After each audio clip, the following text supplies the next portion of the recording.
Hello friends, good morning. मैं हूं आशीष, आप देख रहे हैं आपका प्यारा चैनल नर्सिंग गुरुजी। एक बार फिर से आपका बहुत बहुत स्वागत है फ्रेंड्स। जैसे कि मैंने अनाउंस किया था कि 15 अगस्त को एक्सक्लूसिव इंटरव्यू में आपका सामने लेके आने वाला हूं। फाइनली इंटरव्यू आ चुका है। इस वीडियो का मोटिव टोटली यही है कि अपकमिंग नर्सिंग स्टाफ का कोई भी एग्जाम हो उसमें आपको ये वीडियो देखने के बाद काफी बेनिफिशियल मिलने वाला है और काफी आपको इफेक्ट पड़ने वाला है आपका माइंड सेटअप के लिए। कैसे आपको पढ़ना है, सारी चीज के बारे में डिस्कस करेंगे सर से। सबसे पहले सर, मैनी कॉन्ग्रेचुलेशन आपको। आरआरबी और ईएसआईसी सिलेक्ट हुए विदाउट कोचिंग, और ये सारी कैसे इन्होंने माइंड सेटअप किया विदाउट कोचिंग। बहुत सारे सर्वे आए थे कि सर कोचिंग कर लीजिए, इन्होंने कोचिंग नहीं की क्योंकि परिस्थिति ऐसी हो जाती है। हमारे सबके साथ होगा, वो सारी चीज डिस्कस करने वाले हैं इस वीडियो के अंदर। तो सबसे पहले कॉन्ग्रेचुलेशन। अब थोड़ा सा इंटरव्यू आपका थोड़ा सा। देखिए, मैं टोंक डिस्ट्रिक्ट से बिलोंग करता हूँ और मेरा नाम प्रहलाद बेरवा है। मैंने अपनी शुरुआती एजुकेशन अपने गांव से की। उसके बाद संस्कार कॉलेज ऑफ नर्सिंग में पास आउट हुआ और प्रेजेंट टाइम में ईएसआईसी मॉडल हॉस्पिटल पटना में मैं कार्यरत हूँ। Okay sir, thank you sir. तो एक एक क्वेश्चन, जो बच्चों के क्वेश्चन थे बहुत सारे, क्योंकि वीडियो हमारे पास ऐसे नहीं है कि डिजिटल हम वीडियो दिखाएं। नॉर्मल वीडियो से आप बहुत कुछ सीख सकते हो, ये इस वीडियो में आपको साबित करके बताऊंगा। सर सबसे पहले डेफिनेटली सबकी लाइफ में स्ट्रगल पॉइंट होता था। इनका रिव्यू लिया, काफी जाना इनके बारे में। तो इवन इनके पास नर्सिंग करने के पैसे नहीं थे, स्कॉलर्स बेस पे टोटल इन्होंने नर्सिंग की। फिर कोचिंग के पैसे नहीं थे, इन्होंने स्टडी करवाई बच्चों को और कॉलेज में टीचिंग करवाई। उसके साथ साथ इन्होंने सिलेक्शन दिया है। तो सर आपकी जीवनी से रिलेटेड कुछ 2-4 वर्ड जिससे बच्चे मोटिव हो सके, तो सर थोड़ा सा एक्सप्लेन करें। देखिए, आप सबको पता है कि अपन सब मिडिल क्लास फैमिली के लोग ही नर्सिंग कर पाते हैं। तो उसी टाइम मेरी भी सेम कंडीशन यही थी कि जयपुर में कोचिंग के लिए या अपनी फीस के लिए इतना वो नहीं था। तो मैंने स्कॉलरशिप बेस पे संस्कार कॉलेज नर्सिंग से पढ़ाई की। उसके बाद लगा कि अब आगे क्या करना। उसी टाइम से लोगों के ड्रीम होते हैं कि जॉब करना, कैसे करना, सरकारी नौकरी लगनी है। उसी टाइम से फिर मैंने पास आउट होने के बाद बीच में अपना थोड़ा कैरियर से थोड़ा डगमगा गया। फिर मैं अपनी वापस ट्रैक पे आया और मैंने अपने एक डीएच कॉलेज ऑफ नर्सिंग में टीचिंग करवाई। उसी में 1 साल तक मैं कंटिन्यू टीचिंग करवाता रहा और टीचिंग के साथ साथ अपना सेल्फ स्टडी की लाइब्रेरी ज्वाइन की। और उसी के दौरान मेरा आरआरबी, ईएसआईसी और एनएचएम में सिलेक्शन हुए। Sir thank you sir.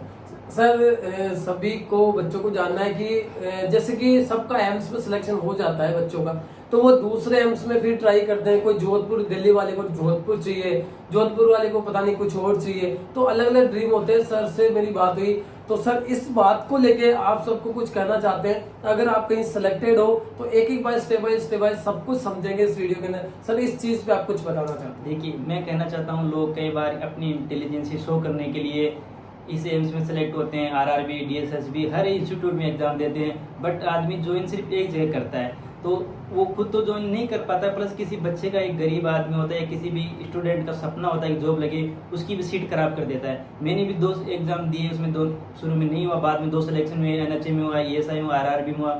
उसके बाद मैंने भी एग्जाम देना छोड़ दिया क्योंकि जॉब की इंपॉर्टेंस हमको पता है क्या होती है। तो मैं यही कहना चाहता हूँ, आदमी अगर अच्छी जॉब मिल जाए तो उसके बाद में दूसरा अटेम्प्ट ना करे। Okay, thank you so much sir, इतना बच्चों के लिए सोचते हो। सर सबसे इम्पोर्टेंट चीज तो हमने डिस्कस कर ली। अब कुछ ऐसा बता दीजिए, सबका ड्रीम होता है कि सिलेक्ट हो जाते हैं, तो वो जो उसको हम जो फीलिंग्स आती है उसको एक्सप्लेन तो नहीं कर सकते, बट फिर भी सर बच्चों की केवल मोटिव के लिए, जब आपका सिलेक्शन हुआ विदाउट कोचिंग, सेल्फ स्टडी के साथ, तो आपको कैसा फील हुआ जब आपका नंबर आया, सबने फोन करके के बोला कॉन्ग्रेचुलेशन कितने मैसेज आए, मैंने भी आपको मैसेज किया था। तो सर कैसा फीलिंग आती है, वो थोड़ा फीलिंग से मोटिवेट करो सर बच्चे। देखिए, मैं आपको बताना चाहता हूँ, जिस दिन मेरा पटना में सिलेक्शन हुआ ईएसआईसी में, मेरे को खुद को नहीं पता था। बट मेरे एक फ्रेंड है राजेंद्र पिंगल, उसने मेरे को कॉल करके बोला कि यार प्रहलाद तुम्हारा सिलेक्शन हो गया है। आप बिलीव नहीं करोगे, जिसको डे ड्रीमिंग बोलते हैं, मेरे को सारी रात नींद तक नहीं आएगी मेरा सिलेक्शन हो गया। उस खुशी को कभी आदमी जाहिर नहीं कर पाएगा कि कैसे मेरा सिलेक्शन हुआ। वो सारी रात यही सोचता रहा था, मेरा जो मेहनत का मेरा ड्रीम था वो कंप्लीट हो गया। Okay, thank you so much sir. Sir आप आगे चलते हैं, कैसे स्टडी करें बच्चों के लिए। बहुत ज्यादा कॉम्पिटिटिव एग्जाम के लिए ये ड्रीम बन गया, माइंड सेटअप बन गया। बड़ी बड़ी कोचिंग ने बिजनेस बना रखा है इस चीज को, करोड़पति बन गए, आपको कुछ नहीं मिल रहा उससे। तो सर बता रखा है बच्चों को, माइंड सेटअप कर रखा है कि आप कोचिंग कर लो, आपका सिलेक्शन हो जाएगा। 90% बच्चों का नहीं हो रहा उससे सिलेक्शन। तो सर इस चीज के लिए कुछ बताइए कि क्या coaching is very necessary for the selection. तो सर इस चीज के लिए देखिए, कोचिंग सिलेक्शन का कोई जरिया नहीं है कि कंपलसरी नहीं है कि जिसने कोचिंग कर ली उसका सिलेक्शन फिक्स है कि सिलेक्शन हो ही जाएगा, गारंटी नहीं है कोचिंग। आप बिना कोचिंग के भी सिलेक्शन ले सकते हैं। देखिए, अगर किसी आदमी की बहुत अच्छी या इकोनॉमिक कंडीशन है तो वो कर भी ले तो कोई दिक्कत, लेकिन मिडिल क्लास फैमिली के लिए कोचिंग 5 साल में BSc नर्सिंग करना प्लस 1 साल की कोचिंग फीस देना, जयपुर जैसी जगह में खर्चा निकालना बहुत मुश्किल होता है। तो अपना जो भी आप शुरू से अपना बेस क्लियर करें और अपनी स्टडी पे फोकस करें कंटिन्यू, तो आप बिना कोचिंग के सिलेक्शन हो सकते हैं और इसका एग्जांपल आपके सामने है। Okay, thank you sir. Sir आगे कुछ और इम्पोर्टेंट चीज, सारी चीजें आपकी मोटिवेशन के लिए है, आने वाले अपकमिंग एग्जाम के लिए। सर मुझे पता है जहाँ तक आपकी कंडीशन बहुत खराब थी, तो एक सबसे बड़ा वर्ड आता है कि हमारी लाइफ में ऐसी सिचुएशन आती है जब हम उस सिचुएशन को हैंडल नहीं कर पाते और हमको लगता है कि यार नहीं, मैं कोचिंग में नहीं कर सकता, मैं पढ़ भी नहीं सकता, मुझे जॉब जरूरी है।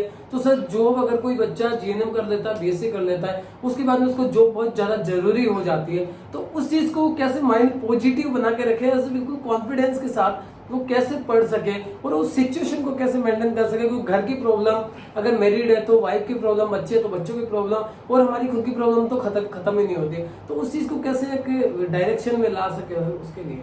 देखिए, जब आदमी अपना एजुकेशन कंप्लीट कर लेता है तो वो उस भीड़ में या उस दुनिया में कदम रखता है जो उसने कभी देखी नहीं होगी कि अब क्या करें, जॉब करें, अगर जॉब नहीं करते हैं तो घर वाले पैसे नहीं देते हैं, आगे फ्यूचर कैसे बनेगा, कहीं की इतनी पर्सनल चीज़ें होती है कि मांगते मांगते घर से शर्म आने लग जाती है। तो आदमी सोचता है कि अब मैं जॉब करूं। अब आदमी उसके लिए कंडीशन करता है कि मैं जॉब हॉस्पिटल में करूं या फिर कॉलेज में टीचिंग कराऊं। हाँ, बेटर है कि अगर आप बिना अगर किसी जॉब के अगर काम कर सकते हैं या पढ़ाई कर सकते हैं, सबसे बेस्ट है। अगर फिर भी आप नहीं कि मेरे को कंपलसरी है जॉब करना, तो आप, मेरा एक्सपीरियंस है कि आप किसी कॉलेज में टीचिंग कराएं, उसके साथ साथ सेल्फ स्टडी करें। Okay, thank you sir. Sir अब एक बात आती है कि हाँ, कॉन्फिडेंस सेटअप हमने बना लिया, हम टीचिंग करवा सकते हैं किस कॉलेज के अंदर, उसके साथ भी हमें स्टडी को कितना टाइम दें, किस वे से हम स्टडी करें, क्या टाइम टेबल सेटअप करें जिससे हमको लगे कि हाँ हमारा सिलेक्शन हो सकता है, उससे हम माइंड हमारा पॉजिटिव हो सके, कितना हाथ से स्टडी करना और किस वे के अंदर स्टडी करना shortly.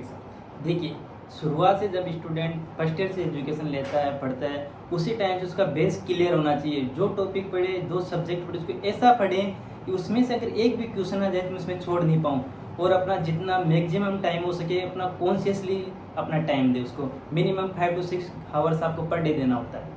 Okay, thank you sir. Sir आगे एम्स का एग्जाम आने वाला है और ये SIC का आई थिंक आने वाला है, और भी बहुत एग्जाम है सर, क्या मेंटेन रखे एम्स की एग्जाम के लिए, और जो क्योंकि CHO का भी ट्रेंड चल रहा है, तो अगर CHO कोई बच्चा देख रहा है तो CHO में और एम्स में क्या, दोनों में क्या डिफरेंस रखें कि हम कैसे कैसे डिवाइड कर सकें कि एम्स के लिए क्या अलग से स्टडी करनी है और CHO के लिए क्या अलग से स्टडी करनी है, तो उसका कुछ। देखिए, हर आदमी या हर नर्सिंग स्टूडेंट का एक ही टारगेट होता है या ड्रीम होता है, एम्स।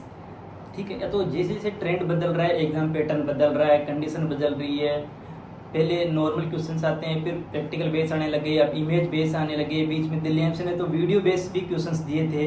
तो आदमी को जैसे जैसे चेंजेस अपना करना है, अगर आदमी चेंजेस नहीं कर पाएगा, सर्वाइव नहीं कर पाएगा, साथ में नर्सिंग के अलावा आदमी को थोड़ा बहुत कंप्यूटर रीजनिंग में, GK में भी फोकस करना चाहिए। ये एक बहुत बड़ा एक्स फैक्टर रहता है एक सिलेक्शन के पीछे।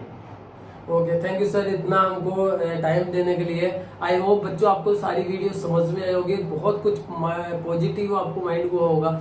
फिर भी अगर आपको कुछ पूछना है इनसे तो डेफिनेटली आप इसमें कमेंट कर सकते हैं वीडियो के अंदर। और sir thank you so much again, congratulation आपको, और सब बच्चे मैसेज कर दीजिए इनको कॉन्ग्रेचुलेशन के लिए। आगे और वीडियो इंटरव्यू की लाने वाली है आप सबकी मोटिवेशन के लिए, तो वो आप भी हो सकते हो अगले, तो कमेंट करिए अगर आपने ऐसा कुछ अचीवमेंट किया है। तो मिलते हैं नेक्स्ट वीडियो में, बाय।